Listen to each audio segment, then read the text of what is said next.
तो hey guys this is भाई Pranav and welcome back to my YouTube channel doctor tales. तो भाई लोगन मैं वापस आ चुका हूँ अपने एफएमजी फार्ट पॉडकास्ट सीरीज के एक और नए एपिसोड के साथ। तो आज हमारे साथ जुड़ने वाली हैं डॉक्टर हिमानी मोदी। उन्होंने भी अपनी एमबीबीएस रशिया से करी है। तो आज हम जानेंगे उनके कॉलेज एक्सपीरियंस से लेकर उनके एफएमजी पासिंग स्टोरी तक, उनकी इंटर्नशिप जर्नी से लेकर उनकी फर्स्ट सैलरी तक। तो ये सब कुछ जानने वाले हैं हम। तो without wasting much time start our video. तो फ्रेंड्स फाइनली हमारे साथ जुड़ चुकी हैं डॉक्टर हिमानी। तुम्हारे इनके बारे में मैं एक हल्की सी इंट्रोडक्शन में दे चुका हूँ, लेकिन मैं आपसे रिक्वेस्ट करूंगा doctor Himani, please introduce yourself to our viewers. So thank you so much, Dr. Pranav, for inviting me. And myself, I'm Dr. Himani Modi, and I have done my MBBS from Belgrade State University, Russia. And then I started my internship Chandigarh se, GMS at 16. And that abhi मैं currently I'm doing a JR in medicine, GMC Kathua में. तो अभी कई सारे question आपसे पूछने वाला हूँ, ठीक है? उसी का जो पहला क्वेश्चन था वो इंट्रोडक्शन थी। तो अब जो स्टार्ट करते हैं हम अपना, है ना, पूरा का पूरा पॉडकास्ट। तो जो मेरा पहला क्वेश्चन है, सेकंड क्वेश्चन मान सकते हो आप, वो ये है कि कैसी रही आपकी एमबीबीएस जर्नी? रशिया में जाके कैसा लगा? क्योंकि एक चेंज जो होता है ना, मैं हर वीडियो में बात करता हूँ कि चेंज जो होता है वो काफी ज्यादा बड़ी चीज होती है। एक कंफर्ट जोन से, हम इंडिया में अपने कंफर्ट जोन में होते हैं, जैसे कि घर के पास रहना, ये सब चीजें, लेकिन एकदम जब कंट्री चेंज होती है, वहां पे लोग चेंज होते हैं, उनकी लोगों की मेंटेलिटी चेंज होती है। तो वो कैसा कोप अप किया, कैसा एक्सपीरियंस रहा? पर बेसिकली इन शॉर्ट आपकी एमबीबीएस जर्नी कैसी रही? बेसिकली अगर मेरी एमबीबीएस, पर्टिकुलरली मैं अपनी एमबीबीएस की जर्नी मांगी, मैंने तो अपनी लाइफ का मतलब बेस्ट पार्ट था मेरी। मैंने 5.5 years जो रशिया में स्पेंड किए, it was one of the best time. And जब मैं यहाँ से गई थी, my parents was not at all willing. वो बिल्कुल नहीं चाहते थे, क्योंकि मैं फर्स्ट हूँ अपने फैमिली में डॉक्टर, तो मतलब वो चाहते ही नहीं थे कि मैं बाहर जाऊँ। एंड दे वर लाइक कि यहीं पे करो, बीडीएस कर लो, वेटनरी कर लो, लेकिन यहीं से करो। पर आई वाज लाइक कि यार अगर बीडीएस बंदा एमबीबीएस कर ले, तो हाँ, यही था कि मतलब करनी है तो एमबीबीएस ही करनी है, वरना कुछ नहीं करना, वरना सिंपल ग्रेजुएशन कर लो। ठीक है, घर वाले नहीं माने। तो ऐसा था कि आई वाज लाइक कि मैं खुद ही सब कुछ, मैंने खुद ही सर्च किया कि कैसे जाना है। कुछ लोगों से बात करी, तो फिर पता चला कि हाँ ऐसा भी प्रोसेस है, हम बाहर जाके कर सकते हैं। तो फिर मैंने फैमिली से बात करी, वो बिल्कुल विलिंग नहीं थे मेरे फैमिली में, मतलब कि नहीं कैसे जाओगे, कभी बाहर नहीं गए, क्योंकि मेरी जो स्कूलिंग है वो गर्ल्स स्कूलिंग से हुई है, मेरी प्रेजेंटेशन कॉन्वेंट से हुई है, तो इट्स टोटली गर्ल्स स्कूल। और मैं कभी कोएड में भी नहीं पढ़ी, तो आई वाज लाइक कि तुम स्कूल में ही अगर लड़कियों के स्कूल में पढ़े, तुम बाहर कैसे जाओगे? तो आई वाज लाइक नहीं, मैं कर लूंगी, सब कुछ कर लूंगी। But any how slowly slowly सब मान गए, और and even on the day of flight they were like कि सोच ले, जाना है। मैंने कहा अब तो जाना है, अब तो फ्लाइट पे आया, अब तो जाना ही जाना है। तो चले गए वहाँ। Years was really good. कुछ चीजें थी जो मैनेज करने में स्टार्टिंग में बिल्कुल नहीं आती थी, मनी मैनेज करना मुझे बिल्कुल नहीं आता था, वो करना आ गया। लैंग्वेज का बैरियर था, लेकिन वो भी स्लोली स्लोली 3 साल 2 साल में मतलब बंदा सीख जाता है। और कुछ ऐसे भी थे मेरे साथ जो जिन्होंने विद इन 6 months सीख ली थी। मुझे तो लास्ट तक भी डिफिकल्ट आती थी, क्योंकि मुझे कभी मतलब रशियन इतने अच्छे से बोलने आई नहीं, बट इतनी आती थी कि डिपेंड करने के लिए, आंसर देने के लिए, इंटरेक्शन के लिए, इतना मैं सीख गई थी। सॉरी। तो स्लोली स्लोली सब कुछ अच्छा आया। हाँ, खाने का थोड़ा प्रॉब्लम आता था, लेकिन एनी हाउ 6 साल में मतलब ऐसा था कि हम प्रॉपर, मतलब जितने भी बाहर से करके आए ना, हम प्रॉपर शेफ तो बन चुके हैं। हाँ, ये था कि हाँ, स्टडी की अगर हम बात करें, स्टडी वाज लाइक कि आपको थोड़ा बहुत खुद भी करना पड़ता है। ऐसा नहीं है कि मतलब वो प्रॉपर आपको सिखाएंगे, कुछ चीजें आपको भी खुद से करनी पड़ेंगी। एंड स्टडी के मामले में तो मतलब खुद ही सब कुछ करना पड़ता है। तो इन शॉर्ट मेरी जर्नी तो बहुत अच्छी थी। अभी तो आई मिस रशिया। हाँ, सेम हियर कि हाँ, जो भी एग्री करेंगे, जो देख रहे होंगे, जो मतलब ग्रेजुएट हो चुके हैं ऑलरेडी ना, कि अभी सबका मन एक पॉइंट में करता है कि वापस जाना है यार, लेकिन हाँ, अब वो बस में है ही नहीं कि जाना, कि हाँ कभी मौका लगेगा तो जाएंगे। कई सारी चीजें चेंज हो चुकी होंगी वहां पे। एग्जैक्टली। तो हाँ, लेकिन डीप डाउन हार्ट में रहता है कि भाई जाना ही जाना है, कि कभी ना कभी मौका फिर से मिले एक बार। तो ये तो आपका एक्सपीरियंस था अपनी एमबीबीएस जर्नी का ना। तो अब मैं जो क्वेश्चन है, आप शायद लोगों ने पूछा भी होगा, जो बच्चे बाहर जाने की सोचते हैं वो पूछते ही हैं कि कोई चैलेंजेस फेस कैसे, कई सारे चैलेंजेस होते हैं ना, कि जैसे मैंने बोला कि मेंटेलिटी चेंज हो जाती है लोगों की, लोगों के साथ मिक्सअप होना मुश्किल हो जाता है। ऐसे में सिर्फ रशियस की बात नहीं कर रहा है, जो आपके साथ बच्चे कलीग जो स्टूडेंट पढ़ रहे होते हैं साथ में। फॉर एग्जाम्पल हमें जैसे हम जम्मू से हैं तो हमें हिमाचल के लोग मिलेंगे, साउथ के लोग मिलेंगे। तो ऐसे कुछ जो चैलेंजेस फेस किए आपने वहां पे कुछ? कुछ थे स्टार्टिंग में मेरे, मतलब ऐसा था कि मेरे ही जम्मू के जो लोग थे, मतलब they were not like very friendly. जिनके अकॉर्डिंगली, मतलब जिससे मैं बात करके गई थी, वहां जाके मेरे साथ वैसे उन्होंने बिहेव नहीं करा। बट चलो क्या कर सकते हैं। बट हाँ, ये था कि मतलब मेरे जो रूममेट्स थे, मेरे जो सीनियर्स थे, they were like very friendly. उन्होंने बहुत हेल्प करी है। मेरी एक ही रूममेट रही है पूरे 6 साल, और मैंने उसके साथ रूममेट के साथ रहा था। थोड़े चैलेंजेस थे, लाइक आपको पता नहीं है क्योंकि न्यू कंट्री है, एंड एकदम से आपको मनी का नहीं मालूम पड़ता कि कितने, कौन सी करेंसी कब यूज करनी है, कि कितने पैसे कहाँ यूज करने हैं, उसका नहीं पता चलता। एजुकेशन की अगर बात करें, हाँ, कि एजुकेशन में स्टार्टिंग में लैंग्वेज तो किसी को आती नहीं है, तो थोड़ा डिफिकल्टी रहती थी कि अभी अगर क्लास में जाएंगे, टीचर ने पूछ लिया तो वो कहेंगे कि तुम्हें तो कुछ आता ही नहीं है, तुम कहाँ से करके आए हो, ये थोड़ा सा टेंशन रहती थी। बाकी रेस्ट तो मतलब ये था कि सीनियर्स थे, उन्होंने काफ़ी हेल्प करी है। मतलब आज तक कुछ ऐसे सीनियर्स हैं जो अभी भी कांटेक्ट में हैं, अभी भी मतलब काफ़ी हेल्पिंग है। तो मेरे मेरे अगर मैं अपनी पर्सनल बोलूँ तो मुझे इतनी ऑब्स्टेकल्स नहीं हुई, मुझे तो मतलब इतना ज़्यादा डिफिकल्टी नहीं आई थी। और मेरे साथ के भी, जो मेरे बैच के भी थे, दे लाइक, मैं स्पेसिफिकली अपने बैच के बोलूंगी तो मेरा batch it was like wonderful batch. I can not say about other batch, but my batch was seriously wonderful, and still we all are in contact. तो मतलब ठीक है, हम लोग इकट्ठे पढ़े हैं, सब कुछ अच्छे कर रहे हैं, तो ऑब्स्टेकल्स इजीली हमारे साथ मतलब हो गया था, क्लियर हो चुका था। इतना डिफिकल्टी नहीं थी मेरे को तो, मेरे चलो को ये तो ये तो रहा आपके वहां की बात ना, कि वहां पे चलो चैलेंजेस फेस किए। अब मैं बात करता हूँ इंडिया में आने की। जैसे कि आपने, मैंने बताया कि चेंज जो होता है सबसे बड़ी चीज होती है ना, यहाँ से आप गए वहां पे एडजस्ट किया, उसके बाद हमें वहां पे जाके एक अलग तरीके की मेंटेलिटी हमारी बन जाती है। उसके बाद जब हम वापस आते हैं इंडिया में, तो इंडिया में आके क्या दिक्कतें हुई, कि कैसे कैसे चैलेंजेस फेस किए कि नहीं किए, या फिर हाँ स्मूथ ही था सब कुछ यहाँ पे? नहीं, यहाँ आगे स्मूथली नहीं था। स्पेसिफिकली जब मैं यहाँ पे आई, एक तो वही है, सबको यही होता है, टेम्परेचर का चेंज जो होता है, वेदर चेंज होता है, हाँ। वो सबसे बड़ा प्रॉब्लम रहता है। दूसरा ये था कि सिस्टमैटिकली सब कुछ नहीं हो पा रहा था, क्योंकि बीच में कोविड भी आ गया था, का भी इश्यू बन रहा था, एग्जाम्स भी पोस्टपोन हो रहे थे। तो मेरे टाइम पे तो स्मूथली बिल्कुल नहीं हुआ है। और फिर जब इतना भी नॉलेज नहीं था कि कोचिंग कहाँ से लेनी है, वो तो बाद में पता चला कि हाँ, गौतम नगर नाम की एक जगह है, और वहाँ पे जाके सब डॉक्टर्स पढ़ते हैं, स्पेशली एफएमजी। तो फिर वहाँ के बारे में पता चला, अब वहाँ जा रहे हैं, अब वहाँ पे कौन सी कोचिंग लेनी है ये भी नहीं पता, किससे बात करें, क्योंकि हर कोई अपनी ही कोचिंग का फेवर करता है। तो किस पे डिपेंड करे, किस पे ट्रस्ट करे, ये भी नहीं मालूम था। क्योंकि जो एक्चुअली जो क्लियर हो जाते हैं ना, तो उनका वो अपनी कोचिंग का ज्यादा बोलेंगे, दूसरा वाले बोलेंगे कि वो कोचिंग अच्छी नहीं, हमारे में यहाँ पे आओ, यहाँ पे टीचर ज्यादा अच्छे। तो मेरे अकॉर्डिंगली, अगर जो जिस टीचर के साथ आप कंफर्टेबल हो ना, उस टीचर से आप पढ़ो, ये कोचिंग के पीछे मत भागो। तो ये डिफिकल्टी, सबसे ज्यादा डिफिकल्टी यही रही थी। बाकी उसके बाद जब एग्जाम क्लियर हुआ, और फिर पता चला कि यार, काश हमने उस टाइम पे ये गलती नहीं होती, स्टार्टिंग जब हम 6 साल वहां पढ़े हैं, और हमने स्टार्टिंग से अगर तैयारी की होती, तो यार अभी एकदम से क्लियर हो जाता। बट चलो, एनी हाउ, हो गया, सब कुछ अच्छे से हुआ। तो मेन तो जो सबको, स्टूडेंट्स को जो प्रॉब्लम आती है, वो बेसिकली कोचिंग की ही आती है, कि कहाँ से पढ़े और कब से स्टार्ट करें, मेन प्रॉब्लम यही आती है। तो यही था, तो स्लोली। मेरा नेक्स्ट क्वेश्चन इसी के रिगार्डिंग था, कि एफएमजी पासिंग स्टोरी, जो अगर कोई बच्चा बाहर एमबीबीएस करने जा रहा है, तो उसके दिमाग में स्टार्टिंग में जाने से पहले ये रहता है कि भाई एफएमजी का क्या होगा। सॉरी। क्योंकि सुना तो हमने ऐसा था कि होता ही नहीं भाई लोगों से क्लियर। तो कई लोगों को मैं जानता हूँ, वो जैसे बोल रहे थे कि भाई हम लोग, उन्होंने पीडीएस कर लिया है, बीएमएस कर लिया है, लेकिन मेरे को बोलते कि भाई हमारा भी जाने का मूड था, लेकिन लोगों ने हमको ऐसा बोल दिया कि भाई क्लियर ही नहीं होता, क्लियर ही नहीं होता, तो हम लोग ने वैसे प्लान ड्रॉप कर दिया। तो चलो रिस्क की बात तो है ही है।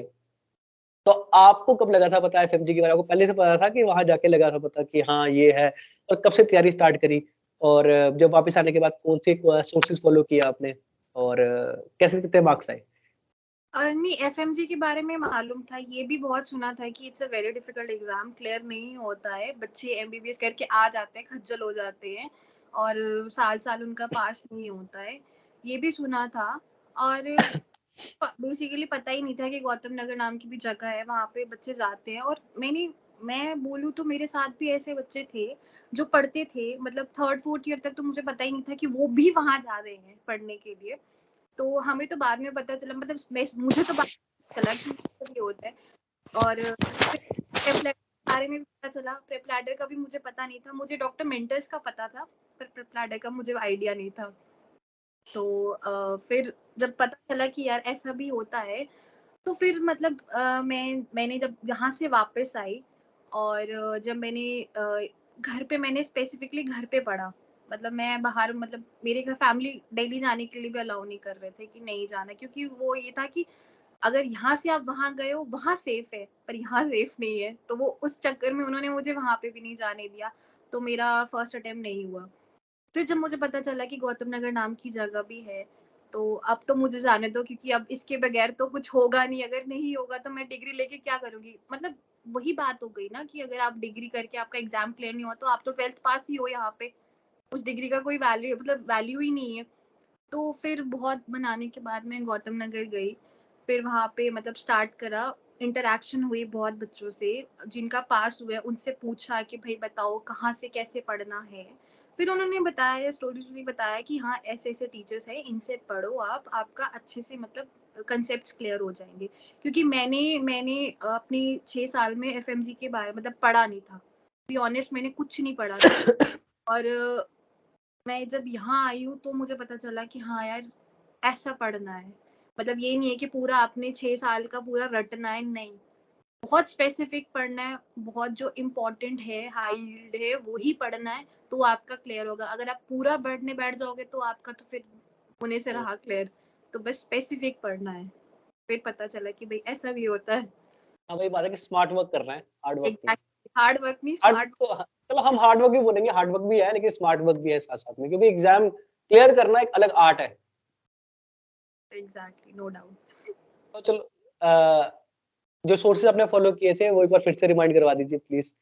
मैंने जो सोर्स फॉलो किए थे, मैंने अन अकेडमी करी थी, क्योंकि सब वो यही बोलते हैं कि पैथो, फिजियो, फार्मा, ठीक है, और माइक्रोबायो ये आपके बेस है। समहाउ एनाटॉमी और बायोकेमिस्ट्री भी है, लेकिन जो ये 4 सब्जेक्ट हैं, these are the major chunk of the like exam.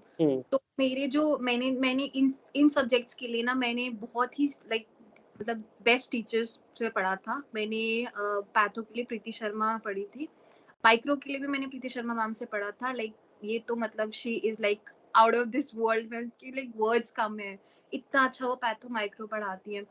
Physio मैंने आशीष सर से पढ़ी थी, क्योंकि उनकी फिजियो मुझे अच्छी लगी थी। मतलब एनी फिजियो तो अभी भी मतलब थोड़ा वीक रहता है मेरा, बट फिजियो मैंने उन्हीं से पढ़ी थी। माइक्रो मैंने जो थी वो मैम से ही पढ़ी थी, और फार्मा जो थी वो गोविंद राय गर्ग से पढ़ी थी। और मेरा ये था कि मेरा पैथो माइक्रो, मतलब लोगों को माइक्रो डिफिकल्ट लगता है, पर मेरा माइक्रो काफी स्ट्रॉन्ग था, मेरा पैथो माइक्रो काफी स्ट्रॉन्ग था, उससे मेरा मेडिसिन क्लियर हो गया था।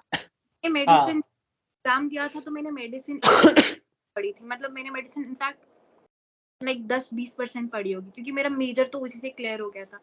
सर्जरी की अगर मैं बात करूँ, सर्जरी तो मैंने रोहन खंडेलवाल सर से पढ़ी थी, और बाकी जो मेजर सब्जेक्ट्स है वो सब मैंने अन अकेडमी से पढ़े थे। जैसे लाइक ओबीजीवाई के लिए ओबीजीवाई के लिए मैंने अन अकेडमी में एक मैम है रामे करके, उनकी हाँ मैंने वो काफी। हाँ, मैं आज भी उन्हीं की ही नोट्स पढ़ती हूँ, क्योंकि नो डाउट साक्षी मैम अच्छी है, बट साक्षी मैम के नोट्स बहुत ज्यादा लेंथी थे, तो वो मुझसे तो नहीं पढ़े जा रहे थे। और मैंने कहा कि ये मुझसे नहीं होगा, तो मैंने राम्या मैम की रैपिड रिवीजन पढ़ी थी, और उससे तो मेरे बहुत क्वेश्चंस क्लियर हो गए थे। अभी तक मेरे बायोटेक ऑब्स कहीं नहीं कि मेरे कंसेप्ट काफी अच्छे क्लियर है। फिर उसके बाद पीएसएम तो अपने विवेक जैन से ही पढ़ी थी मैंने उनका तो रैपिड रिवीजन मैंने अच्छे से रट लिया था। फिर ऑफ्था के लिए मैंने उत्सव बंसल की क्लास ली थी, अभी मुझे पता नहीं वो लेते या नहीं लेते, बट उस टाइम पे तो वो लेते थे। फोरेंसिक मैंने अखिलेश चामर सर से पढ़ी थी, डरमा भी मैंने उन्हीं से ही पढ़ी थी। एनाटॉमी मैंने ना आजम सर से पढ़ी थी, बायोकेमिस्ट्री भी डॉक्टर आजम से ही पढ़ी सभी थी। उससे पढ़ते हैं। हाँ, सब वो क्योंकि जो वो यूट्यूब पे वीडियोस है ना, जो वो वही सबके वही लिए गिफ्ट थी एक एफएमजी के लिए। हाँ, वही पढ़ी थी बिकॉज़ वो उनके ना नोट्स से ही मतलब आपके सारे क्वेश्चंस हो जाएंगे। और हाँ, फर्स्ट तो मैंने प्रेप लैडर से करी थी। मतलब मैंने प्रॉपर एक सोर्स नहीं आता, मेरे को जहाँ लगा ना ये बेस्ट टीचर है तो मैंने उस सब्जेक्ट्स का उन्हीं टीचर से पढ़ा था। बाकी जो माइन मेजर लाइक से रेडियो है जैनब मैम से पढ़ लिए था। और फिर ऑर्थो की मैंने क्लास वैसे ली नहीं थी, ऑर्थो के मैंने बस पीवाईक्यू करे थे। और ईएनटी मैंने राजीव धवन से पढ़ी थी, लाइक ही इज जेम। हाँ। मतलब मैंने तो उनको स्पेसिफिकली कॉल करके बोला सर मतलब अगर मैं पास हुई हूँ ना एफएमजी में आपकी ईएनटी की वजह से हुई हूँ, अदरवाइज मुझे कोई उम्मीद नहीं थी पास होने की। तो ऑफ था तो मैंने उन्हीं से गई थी, बाकी तो बस यही जो सोर्स मैंने यूज करे थे। तो जो व्यूअर्स देख रहे हैं उनको एक चीज बता दूंगी, जैसे इन्होंने डॉक्टर हिमानी ने बोला ना कि इन्होंने वो चीज नहीं करी कि कई सारे स्टूडेंट्स होते हैं वो ऐसा करते हैं कि अरे यार उसने प्रेपरेटर से पढ़ा है, उसने मैरो से पढ़ा है, तो वो लेफ्ट आउट होने के चक्कर में वो ब्लाइंडली फॉलो करते हैं। ये भूल जाते हैं कि जिस टीचर के साथ तुम कंफर्टेबल हो उसके साथ तुम्हें ज्यादा फॉलो करना चाहिए। जैसे कि आपको जिस टीचर के साथ कंफर्टेबल थे आपने उन्हीं को फॉलो किया। जैसे कि अगर तो ये काफी अच्छी अप्रोच है एग्जाम को पास करने की। तो कितने मार्क्स आए थे आपके डॉक्टर हिमानी एफएमजी में? मार्क्स तो मेरे इतने अच्छे नहीं आए थे, I just got 158 and it was like more than enough for me कि चलो पेपर पास हो गया। मतलब मुझे हाँ, लास्ट में भी उम्मीद नहीं थी कि मैं पास होंगी। एंड प्लस मेरे को ऐसा होता है कि मेरा जब भी कोई एग्जाम होता है या कुछ होता है, मेरे साथ के जो मेरे फ्रेंड्स हैं जो मेरे को अच्छे से जानते हैं, दे स्टिल नो कि एग्जाम से पहले मुझे कितना मतलब एक ब्रेडिकार्डिया मेरे को हो जाता है, दूसरा में हाइपोटेंशन मेरे को हो जाता है। हमेशा से ऐसा हुआ है और ऐसा ही रिजल्ट वाले दिन भी होता था मेरे साथ। और मेरे को सीरियसली उम्मीद नहीं थी, मुझे लगा अब नहीं होएगा, मुझे लग रहा है एक और अटेम्प्ट देना पड़ेगा। बट चलो ऊपर वाले की दया थी, लक भी बहुत मैटर करती है। तो उस टाइम पे 158 आए और हो गया क्लियर। तो वैसे भी इस एग्जाम के वैसे मार्क्स मैटर नहीं करते। जैसे कि हमारे जो दीपक मारवा सर है वो बोलते हैं कि ये kind of monkey on your back है, इसको जितनी जल्दी हो सके उठा के फेंक दो, अदरवाइज ये लूप में जो फंस जाता है ना इंसान। हाँ हाँ, तो ये काफी ज्यादा मतलब मार्क्स तो चलो इसमें कोई मैटर करते नहीं, पर ये है कि बस क्लियर करना है। हाँ क्लियर हो गए तो आप मतलब बन गए कुछ, जिंदगी में एक समाज में आपकी एक पहचान बन चुकी है। अदरवाइज अगर क्लियर नहीं हुआ तो समाज में आपको लोग समझेंगे कि भाई बस ये बस पैसे, माँ बाप के पैसे लेके चले गए थे बाहर ऐश करने और बस इन्होंने वहां ऐश ही करी है। उनको कोई नहीं फर्क पड़ता कि तुमने स्ट्रगल किया है कि नहीं है, तुमने कितने घंटे बैठ के पढ़ाई करी है कितनी नहीं करी, उनको कुछ नहीं फर्क पड़ता। तुम्हें एट द एंड जज किया जाएगा रिजल्ट से। अगर तुम पास हो तो तुम्हारी इस सोसाइटी में थोड़ी एक इज्जत है, अदरवाइज कोई इज्जत नहीं है तुम्हारी। ये तो तो ये स्टिग्मा तो अभी भी है। अगर आप हाँ, बाहर जा रहे हो तो कुछ होंगे, there'll be a bunch of people who will be supporting you and there'll be bunch of people who will always disagree to what you are doing। वो हमेशा से वो स्टिग्मा रहेगा। और बाहर जो फॉरेन ग्रेजुएट है, जो हम जैसे फॉरेन ग्रेजुएट है, वो स्टिग्मा हमेशा से ही रहेगा कि चाहे वो इंडियन ग्रेजुएट हो, वो जो प्राइवेट कॉलेज से पढ़ेंगे वो उनको हमसे ऊपर मानेंगे। क्यों? क्योंकि हाँ, उन्होंने इंडिया से पढ़ा है और हमने बाहर से पढ़ा है। तो वो स्टिग्मा अभी भी है, दो देयर इज नो डिफरेंस। मैं कहूंगी कि कभी कभी ऐसा है कि हमारे जो टीचर्स हैं, इनफैक्ट अभी आप देख लो कि जो हमारे मैरो में पढ़ाते हैं, फार्मा पढ़ाते हैं, वो he himself is a foreign graduate. And basically मैं एक पॉइंट ऐड कर दूं, वो मेरे कॉलेज के सीनियर है। एग्जैक्टली यू सी, मतलब हाँ, देयर आर लाइक पीपल, बच्चे जो नीट पीजी क्लियर करे, एम्स क्लियर करे, भाई वो भी फॉरेन ग्रेजुएट है, ठीक है, आप उन्हीं से पढ़ के क्लियर कर रहे हो ना। Pharma is like the basic. तो हाँ। ड्रग तो आपको नॉन होने ही चाहिए ना। तो मतलब वो स्टिग्मा अभी भी है। अब यही है प्रॉब्लम, क्या कर सकते हैं इसका, हम तो चेंज नहीं अब कर जो मेरा सकते। नेक्स्ट क्वेश्चन है वो शायद आपसे कि शायद कई लोगों ने पूछा भी होगा, शायद नहीं पूछा हो। तो कैसा रहा एक्सपीरियंस जब रिजल्ट आया? आपके जो क्या बोलते हैं पेरेंट्स का रिएक्शन वो कैसा था? आपका रिएक्शन कैसा था? घर वालों का रिएक्शन कैसा था? कल मैंने बताया कि मेरे को हमेशा मेरा बीपी लो हो जाता था रिजल्ट के या एग्जाम से पहले। उस दिन भी लाइक आ ही नहीं रहा रिजल्ट, क्योंकि उन्होंने स्पेसिफिकली बोल दिया, संडे का दिन था जिस दिन रिजल्ट आना था, आ ही नहीं रहा। सुबह 10 बजे देखा तब नहीं आया, 11 बजे 12 बजे आ ही नहीं रहा। तीन जब 2:35 45 हो गए, मैंने कहा आज नहीं आएगा, मैं सो रही हूँ, अब आए ना आए भाड़ में जाए रिजल्ट, यानी मैं सो रही हूँ। और मेरे दिमाग में फिर भी वही चल रहा है, रिजल्ट चल रहा है। अभी मैं लेटी हूँ और मैं लेटने से पहले फोन चेक कर रही हूँ और देखा रिजल्ट आ गया। उस टाइम पे ऐसा था कि मतलब देखूं ना देखूं क्या करूं। मैंने कुछ नहीं बोला, मेरे घर वाले दिन की अच्छी खासी नींद ले रहे हैं, मेरे होश उड़े हुए हैं, मुझे समझ नहीं आ रहा है लाइक मैं करूँ किसको बोलूँ। मैं वॉशरूम गई हूँ, मैं पीडीएफ खोल रही हूँ, पीडीएफ में मैंने अपना रोल नंबर हाथ पे लिख लिया, क्योंकि मैं चाहती नहीं थी कोई कंफ्यूजन हो। फिर मेरे साथ कंफ्यूजन हुआ, फिर भी मैंने देखा, मैंने किसी और का रोल नंबर देख लिया, उसमें इसके बंदे के 151 आया, बंदा बंदी जो भी था उसकी 151 आया। मैंने कहा यार ये मैं पास हो गई, मतलब वो एक्सपेक्टेशन नहीं था। फिर जब मैंने रोल नंबर टैली किया ना, मैंने कहा यार ये मेरा रोल नंबर नहीं है, अब तो मैं पक्का फेल हूँ, अब मतलब है ही नहीं, पॉसिबिलिटी नहीं है मैं पास होंगी। बट जब मैंने स्लोली स्लोली अपनी देखी ना, उसके पास आया, तब भी मैं like I was literally shivering, मुझे नहीं समझ आ रहा था मैं क्या करूँ। मैं अपने घर वालों के पास भाग के गई हूँ, वो सोए हुए हैं, वो एकदम से उठ गई कि क्या हो गया इसको। मैंने कहा रिजल्ट आ गया, मुझे नहीं समझ आ रहा कि मैं पास हूँ फेल हूँ, एक काम करो आप मेरा फोन देखो, रिजल्ट देखो, देखो कि मैं पास हुई नहीं। आगे से मेरी मम्मी पता है क्या बोलती है कि मेरे को दिखता नहीं, मेरा चश्मा लाओ, मुझे नहीं दिख रहा। फिर मैंने अपने भाई को बुलाया, मैंने कहा यार चेक करो मेरा रोल नंबर में पास हुई। फिर जब उन्होंने चेक करा, इज लाइक यार मैं पास हो गई हूँ। फिर वो खुशी ही अलग थी, मतलब डर भी था और वो खुशी भी अलग थी। मतलब लिटरली मैंने रो दिया था उस दिन की यार, चलो कुछ पा लिया है, अब हाँ सबके मुंह बंद हो जाएंगे। That was a wonderful feeling. वो सब एग्री करेंगे, जो जो जो फीलिंग होती है रिजल्ट आने की और जो पीडीएफ खोलने की, वो लोग जो जो बोलते हैं ना कि बिल्कुल जिनको कोई फर्क नहीं पड़ता, उनको भी फर्क पड़ने लग पड़ता है कि भाई अब क्या होगा। और जस्ट में जब लिखा होता है ना कि तुम्हारे रोल नंबर के पास, बस जो वो फीलिंग है ना, वो तो टॉप ऑफ द वर्ल्ड वाली फीलिंग है कि एग्जैक्टली। तुम वो किसी को ना तुम वो बता सकते हो कि भाई क्या है क्या नहीं, पर जो खुद ही अंदर अंदर फील होता है कि भाई कुछ सच में कुछ उखाड़ लिया भाई, अब सीरियसली उखाड़ लिया है। कि अब जिसको बोलना जो बोल लो भाई, हम रजिस्टर्ड डॉक्टर हो चुके हैं। अब जितना मर्जी फैमिली रिलेटिव्स जो भी है आगे पीछे के लोग नेबर्स बोलते हैं तो बाहर से पढ़ के है भाई, लाइसेंस है हमारे पास, हाँ हाँ। रजिस्टर्ड डॉक्टर है, हम कुछ नहीं बोल सकते अब आप। तो अब हम बात करेंगे आपके जो इसके एफएमजी पास करने के बाद जो नेक्स्ट स्टेप होता है इंटर्नशिप का। कहाँ से करी, कैसा, जैसे आपने बता रखा है कि जी आपने चंडीगढ़ से करी है, तो फिर कैसा एक्सपीरियंस रहा वहाँ पे, कैसा एक्सपोजर मिला, तो ऐसा। चंडीगढ़ का ये था कि बेसिकली मुझे अपने जम्मू से करना था, और मैंने बहुत सर्च किया, मुझे जम्मू से कोई मिला नहीं जिन्होंने मतलब इंटर्नशिप जम्मू में स्टार्ट करनी थी, मतलब जब मैंने स्टार्ट करनी थी। और मैं मेडिकल काउंसिल भी गई, बट उस टाइम पे कोविड की वजह से मेडिकल काउंसिल था नहीं। उन्होंने बोला कि हमें आइडिया भी नहीं है कि कब तक मेडिकल काउंसिल होगा, इससे बेटर है आप और ट्राई। तो I wanted to waste my, तो मैंने बहुत जगह, मैंने दिल्ली में अप्लाई किया, मैंने पंजाब, चंडीगढ़ में बहुत जगह अप्लाई करा। तो जब मैंने चंडीगढ़ में अप्लाई करा, मतलब वहाँ पे मेरे कुछ नोन थे, मतलब उनको मैं टेलीग्राम के थ्रू ही मिली थी, उनसे मैंने बात करी तो उन्होंने मुझे बताया कि उन्होंने मुझे पूरा प्रोसेस बताया।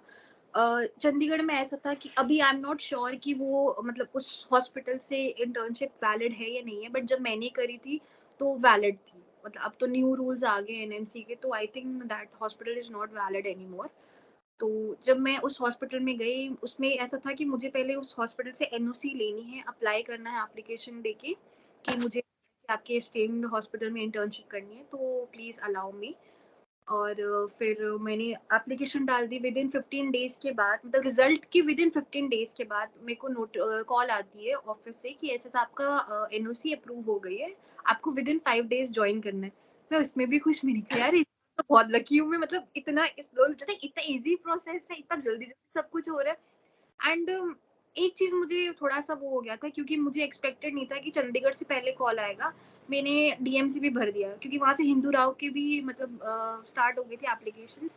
तो मेरा वो जो 8000 था वो वेस्ट गया डीएमसी का, क्योंकि फिर you can only take in one city I guess. तो फिर मैं चंडीगढ़ से एनओसी ले, और चंडीगढ़ मेरे मतलब जम्मू से तो ऑब्वियसली बहुत पास है, 4.5 घंटे का रास्ता है, तो बाय रोड आप आराम से जा सकते हो। तो चंडीगढ़ लगा से साफ सिटी है, you know Chandigarh is one of the best cities in India, तो आई प्रेफर्ड चंडीगढ़। तो फिर मैं वहां से एनओसी लेके आई हूँ। अब ये चंडीगढ़ से यूटी, तो आप या तो पंजाब काउंसिल से ले सकते हो या तो हरियाणा काउंसिल से आप ले सकते हो। तो मुझे सबने बोला कि आप हरियाणा से लो, क्योंकि हरियाणा का जो प्रोसेस है इट्स प्रीटी क्विक। तो मैंने हरियाणा मेडिकल काउंसिल में गई एंड मैंने अपने डॉक्यूमेंट्स जो जो उन्होंने मुझसे मांगे थे, एक उन्होंने प्रोफार्मा दिया था, उसमें पूरे डॉक्यूमेंट्स से अपने स्कूल के मतलब जितने भी मार्कशीट्स थी, फिर आपका एफएमजी सर्टिफिकेट, पासिंग सर्टिफिकेट और एनओसी हॉस्पिटल की विद डिग्री, सब कुछ आपसे मांगा था। मैंने वो सब डॉक्यूमेंट्स फोटो कॉपी करके उनको दे दिए। वहाँ से भी मेरा 10 मिनट में सारा टोटल काम हो गया। लाइक यार बहुत जल्दी हो रहा है। वहाँ से मैंने अपना प्रोविजनल का स्लिप लिया और मैं हॉस्पिटल में वापस आई एंड वहाँ पे आके मैंने उनको एडमिनिस्ट्रेशन ऑफिस में वो स्लिप दी। उन्होंने मेरे से मतलब फिर वो डॉक्यूमेंटेशन स्टार्ट कर दिए और देन आई हैड टू पे 22,000। अभी तो शायद इंटर्नशिप आई गेस फ्री हो गई है एंड स्टाइपेंड भी अलाउ हो गया है, बट मेरे टाइम पे हमें देना पड़ रहा था, तो आई हैड टू पे 22,000। तो मैंने फिर वहाँ पे जाके 22,000 भरे एंड उन्होंने फिर मुझे सबसे पहले पीएसएम पोस्टिंग दी सिविल डिस्पेंसरी सेक्टर 19 में। तो बस ऐसे ही मेरी इंटर्नशिप 3 अगस्त को स्टार्ट हो गई थी। तो बस फिर वैसे करते करते एक पूरा साल निकल गया। डिफरेंट डिफरेंट पोस्टिंग्स आई। 2 महीने मैंने पीएसएम में करी। फिर उसके बाद मेरे को फिर बीच में कोविड आ गया था, तो उन्होंने फिर कोविड ड्यूटीज लगा दी। 2 महीने मैंने कोविड ड्यूटीज भी दी हैं। हालांकि उस टाइम पे इतने पीक पे नहीं था, बट आ चुका था कोविड फिर से, जब कह रहे थे थर्ड वेव आ चुकी है। तो उस वेव पे हमने भी 2 महीने कोविड में काम कर दिया। चलो कोविड का सर्टिफिकेट भी अब हमारे पास आ गया है कि हाँ we are a COVID warrior. तो हाँ, हाँ। फिर उसके बाद मेडिसिन आया, सर्जरी में हुई, ऑर्थो में, मतलब ऐसे करते करते पूरा एक साल हमारा निकल गया। फिर उसके बाद विद इन मतलब अगस्त में जब मैंने अभी रिसेंटली जब मैंने 2022 में कंप्लीट करी अपनी इंटर्नशिप, तो वहाँ से मैंने फिर अपना परमानेंट ले लिया। परमानेंट लेने के बाद फिर मैं जम्मू आई। तो जम्मू में मैंने अप्लाई करा। जम्मू के आने में मतलब यहाँ पे भी मेरा प्रोसेस विद इन 15 डेज में कंप्लीट हो गया था। यहाँ पे फिर मुझे बाद में पता चला कि बहुत सारे ऑलरेडी जो इंटर्न है यहाँ पे वो कर रहे हैं, उनका कंप्लीट हो चुका है। फिर उनसे मैंने थोड़ा सा बात करी कि मैंने कहा मुझे बताओ, थोड़ा आइडिया नहीं है मुझे। तो यहाँ आके फिर मैंने वहीं से मतलब एनओसी लेके हरियाणा मेडिकल काउंसिल से एनओसी लेके फिर मैंने जम्मू में अप्लाई करा। तो फिर यहाँ से भी विद इन 15 डेज में आ गया। मतलब बहुत जल्दी मेरा काम हो गया। लाइक अब मेरी किस्मत जाग रही है, अब जाग चुकी है, मतलब हर चीज जल्दी जल्दी हो रही है। तो वो मतलब एक चीज मेरे को पॉइंट अच्छा लगा अपनी लाइफ का। तो यही था प्रोसेस, इतना ज्यादा डिफिकल्ट नहीं है। अब तो बहुत कॉम्प्लिकेट कर दिया है एनएमसी ने, बट हाँ। मेरे टाइम तक तो बहुत मतलब इजी गो था। तो मतलब आपकी जो इंटर्नशिप एक्सपीरियंस था काफी ज्यादा अच्छा रहा। बहुत अच्छा रहा तो मतलब ऐसा बोलते भी है ना कि everything will come to you at the right time. तो जब एग्जैक्टली। एक बार कोई अच्छा स्टार्ट होता है तो वो अच्छे से होता ही जाता है फिर। तो ये तो अब ऐसे जो बच्चे जिन बच्चों का बेचारों का रह जा रहा है एफएमजी है ना काफी टाइम से, तो जब राइट टाइम आएगा तो वो उनका भी क्लियर होना ही होना है। रोक नहीं सकते एनएमसी इतने टाइम तक किसी को भी। बस तुम्हारा जो क्या बोलते हैं स्ट्रेटेजी है वो सही होनी चाहिए। अगर एग्जैक्ट स्ट्रेटेजी अच्छी रहेगी, अगर सही रहेगी तो तुम आज नहीं तो कल तो क्लियर कर ही लोगे एग्जाम को, है ना। बस ये ये है कि इस एग्जाम को एक प्रॉपर रिस्पेक्ट देनी पड़ेगी तुम लोगों को। जो ये एग्जाम डिजर्व करता है, तुम्हें हर एक चीज छोड़ के सिर्फ एग्जाम पे फोकस करना पड़ेगा। 4 महीने अगर कोई इंसान अच्छे से फोकस करके इस काम पे कर लेना, पर वो फोकस मैं जो बोल रहा हूँ वैसा फोकस है कि बाकी सब छोड़ दो भाई, इंस्टाग्राम ये सब वो मैंने खुद बंद कर दिया था। मेरा चैनल डिमोनेटाइज हो चुका था उस दौरान। पर मैंने 4 महीना फर्स्ट टाइम में रह गया था मैं। जैसे आपकी स्टोरी थी, मेरे भी मैं तो 3 मार्क्स से 4 मार्क्स से रह गया था, 146 मार्क्स आए थे मेरे। तो उसके बाद मेरा उसी दौरान मेरा जो चैनल था वो मोनेटाइज हुआ था। उसके बाद जब रिजल्ट आया उसके मैंने छोड़ दिया कि बस सब कुछ भाड़ में जाए, यूट्यूब वगैरह सब कुछ। और उसी दौरान मेरा चैनल डिमोनेटाइज भी हुआ उसके बाद। तो उसके लेकिन उसका फायदा ये हुआ कि मैं पूरा फोकस एग्जाम पे दे दिया था पूरा। घर पे मैंने सेल्फ स्टडी करी थी, घर पे करी थी प्रेप लेटर से। तो जब सब कुछ छोड़ के कोई चीज करने की कोशिश करते हो ना, तो भाई कोई रोक नहीं सकता, एट द एंड तुम्हें उसका रिजल्ट मिलना ही मिलना है। तो वही चीज है। तो अब मैं जो मेन पॉइंट है ना, जो वीडियो का टॉपिक है वो ये है कि आपकी फर्स्ट सैलरी जो लोगों को जानने की रहती है। क्योंकि जब मैंने पहली बार सुनी थी भाई मेरा भी हो गया था कि भाई वाह जम्मू में इतने पैसे मिलते हैं। और उससे पहले कि जीआरशिप का प्रोसीजर कैसा था, जीआरशिप आप मेडिसिन में कर रहे हो जीएमसी कठुआ में, जैसे दोस्तों तुम लोगों ने बताया कि मैं GMC medical college government medical college Kathua में इंटर्न हूँ और डॉक्टर हिमानी वहाँ पे जेआर हैं। तो पहला जो क्वेश्चन है वो ये है कि इतनी सैलरी मिली और प्रोसीजर था कैसा था यहाँ जुड़ने का। तो मैंने अभी अगस्त में जब मेरी इंटर्नशिप हुई थी, मैंने यहाँ पे मतलब मैंने काफ़ी सर्च करा जॉब्स के लिए, जम्मू में ही स्पेसिफिकली मुझे एक मेडिकल ऑफिसर के लिए कॉल आया था। That was a private diagnostic centre. तो मुझे जब उन्होंने कॉल करा तो आई वाज लाइक कि इस एक तो उसकी सैलरी बिल्कुल अच्छी नहीं थी, और दूसरा मेरे को सिर्फ पेपर वर्क, तो वो मेरे पर्सनल ग्रोथ के लिए मेरे को वो अच्छा नहीं लगा, तो मैंने वो डिक्लाइन कर दिया। तो उसके बाद मैंने वेट करा, मैंने कहा शायद में एनएचएम की पोस्ट निकली थी, देवर अराउंड 12 सीट्स मेडिकल ऑफिसर के लिए। तो मैंने उसके लिए अप्लाई करना था, बट उससे पहले क्या हुआ कि रजौरी में, मतलब हमारे स्टेट में जो डिस्ट्रिक्ट है रजौरी, वहां से भी निकला था। बट मेरे घर वाले माने नहीं रजौरी के लिए, क्योंकि वहां पे कोई नोन भी नहीं था और वहां से अप डाउन करने में भी डिफिकल्ट आती थी। तो फिर मैंने कहा चलो छोड़ो, जरूर रजौरी का भी ऑप्शन छोड़ो। सडनली मेरी कह रही है अभी जैसे अच्छी और सडनली इंटरव्यू आ गया। मैंने टेलीग्राम पे देखा, किसी बंदे ने पोस्ट किया हुआ था कि जम्मू में से जेआर शिफ्ट के लिए एक पीडीएफ आई थी। तो मैंने कहा जम्मू, जैसे उसने जम्मू लिखा मैंने फटाफट वो पीडीएफ खोली, तो उसमें लिखा था जीएमसी कठुआ के लिए 45 अराउंड सीट्स थी। तो मैंने कहा चलो पता नहीं अब कैसे इंटरव्यू बेस्ड होगा या कैसा होगा। तो मैंने फिर उनको कॉल करा, तो उन्होंने बोला कि वॉक इन इंटरव्यू है and there are around 45 seats, तो आपको अपने डॉक्यूमेंट्स लाने हैं और इंटरव्यू होगा आप। मैंने कहा ठीक है। तो 8 दिसंबर को हमारा इंटरव्यू था, बट 8 नहीं सॉरी 10 दिसंबर को हमारा इंटरव्यू था, और मेरा अभी तक परमानेंट आया नहीं था। अब मेरे को ये था कि यार अब मेरा परमानेंट नहीं आया, इंटरव्यू कैसे होगा, वो तो मतलब डिक्लाइन कर देंगे डॉक्यूमेंट सारे कि आपके पास मेन चीज है, आपके पास रजिस्ट्रेशन ही नहीं है, हम आपको किस बेसिस पे रख के। तो फिर मैंने मेडिकल काउंसिल को कॉल किया, तो उन्होंने बोला कि आपका आ जाएगा, डोंट वरी, 10 से पहले ही आ जाएगा। तो 5 दिसंबर को मेरा रजिस्ट्रेशन आ गया। तो 10th को मैं अपने डॉक्यूमेंट्स लेके चली कठुआ। तो साथ में मेरे फादर भी गए थे। वो बाहर वेट कर रहे हैं, देख रहे हैं कि कितने बच्चे आ रहे हैं। वो मुझे बता रहे हैं कि अभी एक बच्चा अंदर गया, अभी एक बच्चा अंदर गया। मैंने कहा कोई बात नहीं पापा, आएंगे आहिस्ता आहिस्ता आएंगे। जैसे ही मैं अंदर गई हूँ, वहां पे ऑलरेडी देवर लाइक 20-25 स्टूडेंट्स होंगे अराउंड। तो उनमें से कुछ ऐसे थे जो दोबारा से री ज्वाइन करना चाह रहे थे, और कुछ फ्रेशर्स थे मेरी तरह। तो बस यही था कि हमारे पास 20-25 स्टूडेंट्स थे और 45 सीट्स थी। तो बस सिंपल इंटरव्यू हुआ, वॉक इन इंटरव्यू हुआ, और 3 मतलब एक डॉक्टर सर्जरी से थे और एक डॉक्टर हमारे मेडिसिन डिपार्टमेंट से ही थे, डॉक्टर मानिक।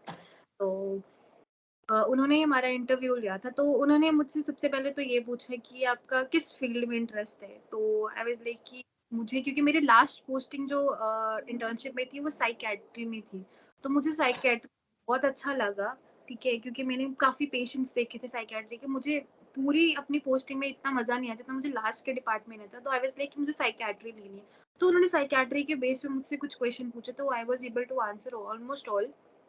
तो फिर उन्होंने बोला कि ठीक है आप चाहिए, तो मैं आ गई। फिर उसके बाद विद इन 5 to 6 डेज में रिजल्ट आ गया। तो उसमें 14th नंबर पे मेरा नाम था। तो उसमें भी अब मैं कंफ्यूज थी कि मतलब ज्वाइन करूँ ना करूँ, क्योंकि नीट पीजी आने वाला था। तो अब मैंने 3-4 महीने रह गए थे, कि मैं पढ़ लूँ या ज्वाइन कर लूँ। तो उसमें था विद इन 7 डेज के अंदर आपको ज्वाइन करना है। तो मैंने कहा चलो 3 दिन मैं देख लेती हूँ, अगर मैं पढ़ सकती हूँ तो मैं नहीं ज्वाइन करूंगी, और अगर नहीं पढ़ सकते तो फिर तो ज्वाइन करना ही पड़ेगा, और कोई ऑप्शन ही नहीं है। हाँ। तो 3 दिन मैंने पढ़ा, तो दिमाग में वही था यार कि कर लेती हूँ ज्वाइन, क्या करूंगी घर बैठ के भी, साइड बाय साइड पढ़ती रहूंगी और थोड़ा क्लिनिकल एक्सपीरियंस हो जाए। क्योंकि नीट पीजी बेसिकली जो क्वेश्चंस डालते हैं ना, वो डेली जो आप देखते हो ना उसी के अकॉर्डिंगली डालते हैं। इंटीग्रेटेड तो क्वेश्चन। हाँ, अगर आपको मतलब आपकी पोस्टिंग्स में आपने अच्छे से देखा है कि किसको फर्स्ट लाइन क्या देना है, तो आपके आधे क्वेश्चंस तो वैसे ही निकल जाते हैं। अभी भी मैं कुछ कुछ सॉल्व करती हूँ ना, तो निकल जाते हैं, मतलब कि हाँ उस सर ने उस टाइम पे ये दिया था, तो हाँ यही है इसका आंसर। कभी कभी गलत हो जाते हैं, बट चलो एनी हाउ, क्योंकि जो थ्योरेटिकल हम पढ़ते हैं ना, प्रैक्टिकली वो यूज नहीं होता है। थ्योरेटिकल हम जो पढ़ेंगे वो बिल्कुल यूज नहीं होगा प्रैक्टिकली, इट्स लाइक डिफरेंट है टोटल। तो बस फिर मैंने ज्वाइन कर लिया वैसे। तो फिर उसके बाद मैंने एक्सपेक्ट करा था कि मैंने साइकेट्री बोला तो मुझे साइकेट्री ही मिलेगा बट नहीं मुझे मेडिसिन में डाल दिया। और हमारे में से आई थिंक ऑलमोस्ट किसी ने मतलब आई थिंक 5-6 लोग होंगे जिन्होंने ज्वाइन करा था, क्योंकि बाकी सब एग्जाम में बिजी थे, मतलब हाँ। उनके प्रिपरेशन ऐसी थी कि हमें एग्जाम ही क्लियर करना है। तो हमने सिर्फ 5-6 जने थे। तो मेरे मेडिसिन में जब हम लोग चेक कर रहे थे कि कितनों ने ज्वाइन किया है, तो एडमिनिस्ट्रेशन ने बोला कि मेडिसिन में आप अकेले ही जा रहे हो। तो फिर मेरे को एक थोड़ा सा कंफ्यूजिंग हो गया था। मैंने कहा मैं अकेली मेडिसिन में जा रही हूँ जेआर, अब मुझे वहाँ का कुछ पता भी नहीं है, मैं क्या करूँगी, मुझे तो कुछ आता भी नहीं है, ठीक है, क्योंकि इंटर्नशिप में आपको एनी हाउ आप पेशेंट को हाथ नहीं लगा सकते, क्योंकि आपके सीनियर्स आपको हाथ नहीं लगाने देंगे। More of the paper work आप कर सकते, ज़्यादा से ज़्यादा आप सैंपल्स लोगे पेशेंट के, सैम्पलिंग कर लोगे, स्यूचरिंग कर लोगे, ठीक है, ज़्यादा से ज़्यादा डिस्चार्ज बना लोगे। तो इंटर्न में आप अगर तो आपके सीनियर्स अच्छे हैं तो वो आपको सिखा भी देंगे, और अगर आपके सीनियर्स नहीं है ना तो फिर वो समझ जाओ, फिर वो आपसे पेपर वर्क ही कराएंगे। तो मेरे सीनियर्स टचवुड अच्छे थे, तो उन्होंने मेरे को थोड़ा बहुत सिखा दिया था, सैम्पलिंग करना, कैनुला लगाना, ये सब सिखा दिया था। मेरे और सीनियर्स भी काफी ज्यादा अच्छे थे वहाँ पे। हम थे ना इसलिए तो हाँ, फिर ऐसा था कि चलो अब जब मैं यहाँ पे आई, हालांकि मुझे इतना नॉलेज नहीं था कि मतलब प्रैक्टिकल का कि कैसे करना है कैसे नहीं, बट हाँ हमारे यहाँ पे जो डीएनबी थे, जो दोनों ही डीएनबी हैं, प्लस जो मेरे साथ के जेआर थे, they were very friendly, they are friendly, they still help me. मैं तो अभी भी उनको, मुझे कुछ नहीं आता, मैं तो रात के 2-3 बजे उन्हें कॉल कर लेती हूँ कि सर अब ऐसा आ गया, क्या करना है, और वो नींद में ही हमें बता रही होती, क्योंकि ऑब्वियसली वो मुझसे ज्यादा मतलब एक्सपीरियंस है। तो मतलब ऐसा है कि हम we are like 3-4 people right now, and it's like a medicine family, छोटी सी मेडिसिन फैमिली है, and we are very, they are very much helpful, they know कि हाँ ये नहीं है, इसको नहीं पता, तो वो हर चीज में हेल्प करेंगे। बाकी रही बात फर्स्ट सैलरी की, वो तो उसकी तो खुशी अलग होती है, मतलब एकदम से आई वाज़न्ट एक्सपेक्टिंग, क्योंकि हमारे यहाँ पे तो वही वेरिफिकेशन का इशू रहता है, तो वेरिफिकेशन होने के बाद ही आपकी सैलरी इशू होती है। तो एनी हाउ मेरी वेरिफिकेशन तो इशू जल्दी हो गई थी, विद इन मंथ हो गई थी, कुछ टाइम कईयों को तो 2-2 महीने भी लगती है। तो आई वाज़न्ट एक्सपेक्टिंग कि इस महीने में मेरी सैलरी आएगी। तो जब आई सैलरी तो उसमें 77,000 थी मैं तो एक्सपेक्ट नहीं कर रही थी 77,000 आएगी, क्योंकि 77,000 जो फ्रेश ग्रेजुएट्स हैं उनको I think all over India मिल ही नहीं रही ना। जितने भी अगर even if your experience you will just get 55 around 60 इतना मिलेगा।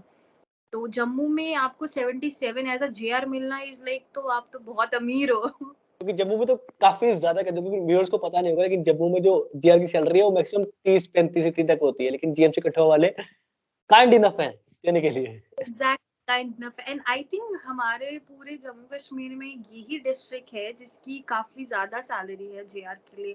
अब ये वीडियो देख के वो कम ना कर दे, वो बात अलग है, बट टचवुड अभी तक 77 हमारी तो फ्रेंड्स, ये थी डॉक्टर हिमानी का पूरा एक्सपीरियंस, उनके कॉलेज के दिनों से लेके उनके वर्किंग लाइफ तक। तो जैसे कि 2-4 पॉइंट में ऐड करूंगा, जैसे कि इन्होंने बताया कि जीएमसी कठुआ में है। जीएमसी कठुआ में मेरे पर्सनली, मैं जैसे बताता हूँ, लोगों ने कई बार बताया भी है कि नया मेडिकल कॉलेज है, वर्कलोड ज्यादा है लेकिन मैन पावर कम है, इसी वजह से उन्होंने जो सैलरी है थोड़ी ज्यादा बढ़ा रखी है। बाकी जीएमसी जम्मू में क्या है, क्योंकि ये जीएमसी कठुआ थोड़ा दूर पड़ता है मेन सिटी से, सोर्स ऑफ एंटरटेनमेंट कम है, कई सारे जो बोलते हैं ना साधन बोलते हैं, वो भी कम है वहां पे, तो वहां पे सर्वाइव करना एक मुश्किल चीज है, क्योंकि गांव मतलब लीस्ट डेवलप्ड सिटीज में से एक है जम्मू की वो। तो इस वजह से वो लोगों को अट्रैक्ट करने के लिए उन्होंने एक चंक बनाया है। और जहां तक बात रही मेरे इंटर्नशिप की, तो काफी ज्यादा मेरा अच्छा एक्सपीरियंस रहा इन लोगों के साथ। जैसे बोला इन्होंने कि डीएनबी वाले जो हैं और साथ में जो जेआर हैं, इन सबने मेरे को हाँ अपॉर्चुनिटीज मुझे ज्यादा मिली करने के लिए। पेपर वर्क मुझसे नहीं करवाया गया इतना ज्यादा, उसके लिए बहुत बहुत शुक्रिया आप लोगों का। तो डॉक्टर हिमानी, बहुत बहुत शुक्रिया जुड़ने के लिए हमारे इस एफएमजी फार्ट पॉडकास्ट की एक और एपिसोड में जुड़ने के लिए आपका बहुत बहुत शुक्रिया। आई रियली होप आपको थोड़ा मजा आया होगा बात करने का। तो बहुत बहुत शुक्रिया डॉक्टर हिमानी जुड़ने के लिए हमारे साथ। तो भाई लोग, ये थी पूरी की पूरी वीडियो। आई रियली होप तुम लोग को ये वीडियो पसंद आई होगी। अगर पसंद आई है then don't forget to like this video, share if you want, और do subscribe my YouTube channel.